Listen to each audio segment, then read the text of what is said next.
மகாநதி சீரியலில் அடுத்த வாரத்துக்கான எபிசோடில் நம்ம காவேரியும் விஜயும் இருந்துக்கிட்டு வெளியில் வந்துக்கிட்டு இருக்காங்க.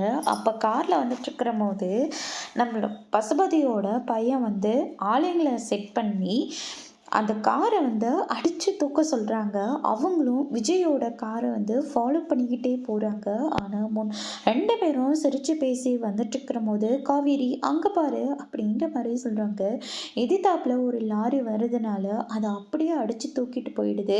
அதனால் ரெண்டு பேருக்கும் பலமாக அடிபட்டுருது. காவேரி ஒரு பக்கமும் விஜய் ஒரு பக்கமும் ரத்த வெள்ளத்தோட படுத்து இருக்காங்க. அக்கம் பக்கம் இருக்கிறவங்க பார்த்தவங்க எல்லாரும் ஓடி வந்து ஆம்புலன்ஸ்க்கு வேற ஃபோன் பண்ணிடுறாங்க.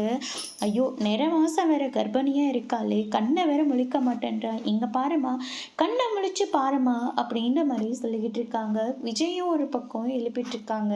ஆனால் ரெண்டு பேருமே கண்ணை முழிக்கவே இல்லை. ஐயோ பாவம், என்ன பண்ணுறது அப்படின்னு சொல்லிட்டு ஹாஸ்பிட்டலுக்கு கூட்டிகிட்டு போகிறாங்க. ஆனால் பசுபதியோட பையனுக்கு ரொம்பவே சந்தோஷமாக இருக்குது. அதோடு இன்னைக்கான பிரம்ம முடிச்சிருக்காங்க.